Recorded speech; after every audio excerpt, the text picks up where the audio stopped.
j'espère que tu vas bien, que tu as passé une excellente journée. Aujourd'hui je te retrouve pour une vidéo avis. Oui, ça fait longtemps, j'ai l'impression que ça fait une éternité que j'ai pas fait de vidéo review avis sur un BL ou sur un drama.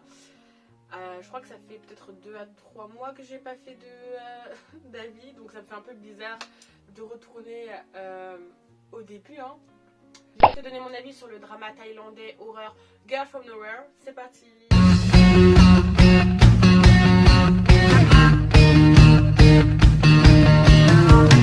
Tout d'abord, il faut savoir que le drama Girl From Nowhere est un drama qui a été diffusé en 2018, donc il y a 2-3 ans maintenant. C'est un drama qui a des épisodes anthologiques, c'est-à-dire que chaque épisode est différent, c'est un peu à la Black Mirror.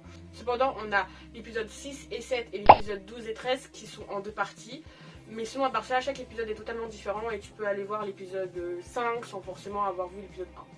Le résumé du drama, c'est très simple. Nous avons une étudiante qui s'appelle Nano et qui, à chaque épisode, rentre dans une nouvelle école, d'une nouvelle classe du coup, et qui va dénoncer de près ou de loin des vices cachés, des secrets ou tout simplement prendre une revanche.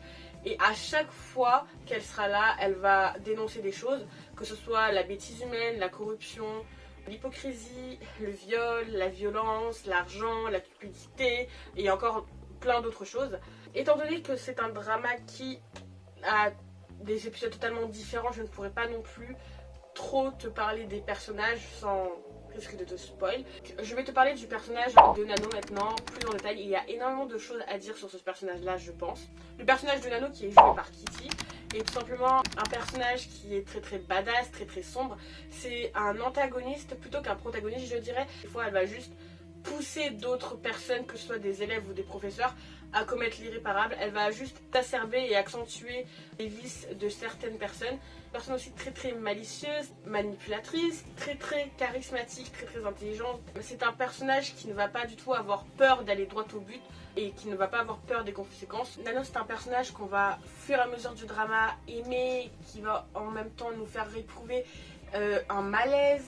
Je dis ça dans le sens où on a déjà beaucoup entendu des rires maléfiques, des rires de psychopathes, mais je dois dire que le rire de Nano, c'est un rire qui est super naturel et qui est en même temps très très malaisant. C'est-à-dire que c'est vraiment un rire, je pense que je te mettrai la vidéo juste après ou pendant que je te parle.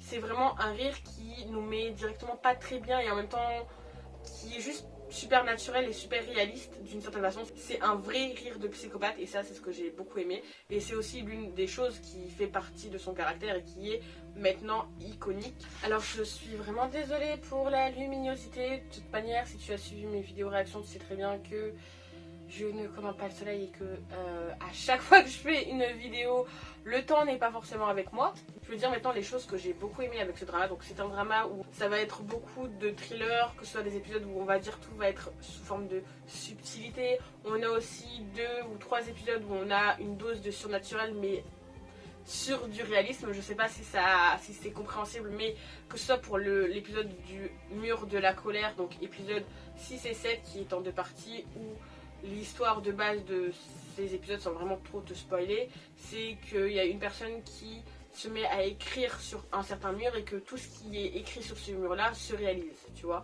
Et là, du coup, on va avoir cette phase de surnaturel, mais baignée de réalisme parce que ça va juste dénoncer la violence, l'harcèlement. C'est un drama aussi qui est, je dirais, très très imprévisible. Chaque épisode, on ne se doute pas exactement de comment la fin va être. On sait très bien que de près ou de loin, donc que ce soit directement en manipulant le personnage principal du drama ou en se mettant elle-même dans une position de victime pour donner le pouvoir à l'autre, elle va impliquer et elle va être la cause d'une certaine façon de tout ce qui va se passer après. Maintenant tu rentres dans la zone de spoil, je vais mettre le timecode quelque part ici. Je vais parler plus en détail du coup des épisodes que j'ai aimés et je vais te dire pourquoi. Je parlais aussi de quelques personnages, mais je vais pas aller plus en détail sur ces personnages-là. De toute manière, c'est des personnages qu'on va voir généralement sur un épisode, donc on n'a pas vraiment le temps de vraiment s'attacher. J'ai bien aimé le personnage de TK, on va le faire à l'américaine, qui est un personnage qui va justement faire ressortir le côté bon chez Nano, c'est-à-dire que sans trop te spoiler cet épisode-là, c'est un personnage qui va vraiment dévoiler une autre facette de Nano. L'un des épisodes que j'ai énormément aimé, c'est l'épisode 5, Amour et réseaux sociaux qui tout simplement va nous amener du coup sur une école où on a Nano et un autre personnage dont j'ai oublié le prénom qui vont être assez vite un espèce de couple imaginaire que tout le monde va aduler, mais cette adulation va aller tellement loin que le garçon du coup qui est dans le couple avec Nano, qui a de base une vraie petite amie et qui au tout début utilise ce couple et cette notoriété à son avantage parce qu'il a envie d'être populaire et que ça lui donne plein d'avantages, va se retourner contre lui. Et la fin pour moi qui est amazing, où on a Nano qui décide d'elle-même en fait de se jeter par-dessus l'immeuble pour justement faire en sorte que le mec ne puisse pas la quitter parce qu'en fait il va avoir une pression. Alors j'ai bien aimé l'épisode 3 qui nous raconte l'histoire du coup de Nano qui rentre dans une école de riches tout simplement. On suit un groupe d'amis dont un protagoniste qui s'appelle Dino. Tout le monde a l'air très très riche, très très heureux et tout s'achète facilement avec l'argent. Dino c'est un personnage qui au début nous est dépeint comme secret, ses amis ne connaissent pas trop où ils vivent et du coup naturellement ils sont curieux à propos de ça. Sauf qu'on apprend que Dino n'est pas du tout riche et qu'il a menti en fait à ses amis par rapport à où il vit pour pouvoir se faire accepter. Du coup, il va payer des services à Nano qui a une entreprise. Selon elle, en fait, c'est une entreprise qui, grâce à l'argent, tu peux tout payer. Tu peux payer tes résultats au niveau de tes examens, tu peux payer une vengeance, tu peux tout payer. Dino, qui ne veut pas que ses amis connaissent la vérité, va voler l'argent de ses parents pour payer les services de Nano et faire en sorte de garder en fait le secret.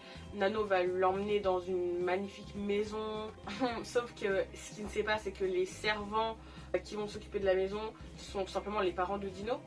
Et là en fait on va suivre du coup des jeunes qui sont très très immatures, très très égoïstes, très très narcissiques, qui vont traiter les parents de Dino, donc les servants, comme de la merde sans savoir que c'est vraiment les parents de Dino parce que eux ils croient que Dino a une famille très très riche. Et à la fin au lieu d'avoir une morale qui justement nous pousse à nous dire que l'argent ne peut pas tout payer, on a une situation qui dégénère où les parents de Dino se font tabasser parce qu'en tant que parents ils peuvent pas supporter de voir des enfants faire n'importe quoi.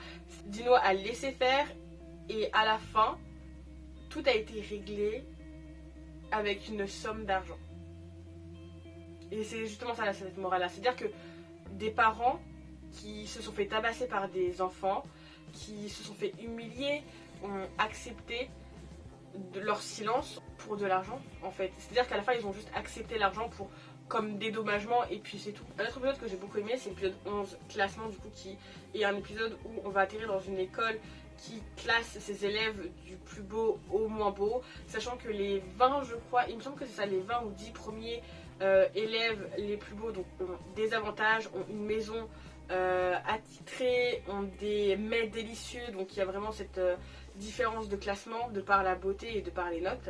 On suit du coup une protagoniste dont j'ai oublié le nom, je suis vraiment désolée, mais il y a tellement de personnages dans Girl From Nowhere que je ne peux pas mémoriser tous les personnages. Donc Nano va se faire ami avec une personne qui elle est je crois à la dernière place du classement, il me semble, du coup elle est à la 10e place et en fait elle veut faire tout pour devenir plus belle et tout simplement augmenter dans le classement, avoir les avantages, avoir les plus beaux dîners, avoir tout.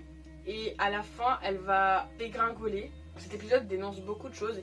Il dénonce du coup le classement, les avantages par rapport à la beauté, la pression que subissent les élèves, la tromperie, l'hypocrisie, la tricherie surtout, l'envie à tout prix de réussir et d'être à la première place. Et enfin, derniers épisodes que j'ai beaucoup aimé, ce n'est autre que les derniers épisodes. Épisodes 12 et 13, c'est des épisodes du coup en deuxième partie et c'est là où on va connaître un peu plus sur le background de Nano. On se retrouve du coup sur une réunion d'anciens élèves du coup censés ouvrir justement une capsule temporelle, donc 10 ans avant. Et il s'avère que tout le monde au tout début ont l'air très très gentils, très très aimables l'un envers l'autre. Donc ça ressemble à une réunion d'élèves totalement normale. Mais dans cette capsule temporelle, ils se rendent compte que il y a un téléphone qui leur appartient pas. Ce téléphone en fait appartient à Nano. Ils vont se ressouvenir de Nano qu'ils avaient oublié. Et il s'avère que Nano du coup était une élève qui au début était assez sociable, avait des amis, mais comme ses amis trouvaient qu'elle était bizarre, elle agissait bizarre, elle avait un fameux petit copain que personne n'avait vu, ils ont commencé à douter et commencé à la traiter de menteuse. Et à partir de là en fait ils ont commencé à la harceler, l'insulter, même la tabasser, ils vont venir à vraiment la tabasser limite à mort. Et elle va revenir en fait pour se venger de ça. Et elle va revenir à la nanos, elle va revenir de manière tellement badass, c'est-à-dire qu'elle va les confronter et elle va dévoiler tous leurs petits secrets. Donc elle va dévoiler la dépression de telle personne, la tendance pédophile à une autre personne. Enfin vraiment elle va dévoiler tous les secrets cachés de tous les élèves pour pouvoir se venger. Et elle va les pousser limite à un moment à s'entretuer et à sucer son sang. Oui, c'est très gore à ce moment-là, d'accord. C'est parce qu'en fait, elle va leur faire croire qu'elle a mis du poison dans leur boisson qu'elle leur avait servi au tout début, que le fameux remède est dans une solution. Sauf que cette personne a bu la solution, du coup, tout le monde va vouloir boire son sang pour pouvoir être épargné et ne pas mourir. Donc ça va ressembler à quelque chose de très très gore et de très très coloré. D'ailleurs, j'ai beaucoup aimé les couleurs qu'on a mis à ce moment-là. Donc tout est en rouge, avec la lumière rouge. Et à la fin, on nous fait croire que finalement c'est un rêve et que Nano n'était pas vraiment là, qu'elle a juste voulu se venger et qu'en fait ils se sont tous réveillés. J'ai beaucoup aimé le fait qu'elle va pousser à l'hystérie, qu'elle a poussé au cannibalisme certaines personnes. Voilà, donc c'était tout. Je te dis encore les raisons pour lesquelles tu devrais regarder Girl from Nowhere. C'est un drama qui est très très très intéressant. Chaque épisode est différent, chaque épisode a sa force, chaque épisode est imprévisible. C'est un drama où tu vas te retrouver très vite plongé. Tu vas aussi très très vite aimer notre personnage, notre antagoniste, notre méchant et en même temps notre gentil.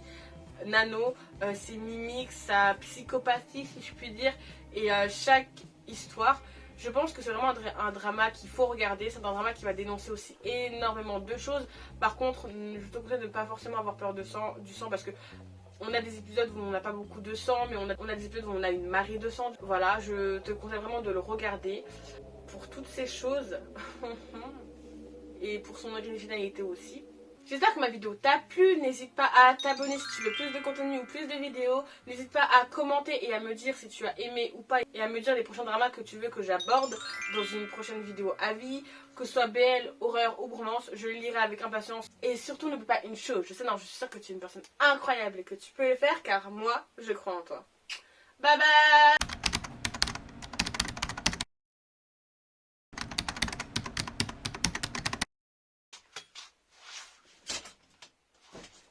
C'est une très très bonne actrice d'ailleurs. Tu verras au fur et à mesure de comment je vais t'expliquer que le personnage est. C'est pas français ce que je dis.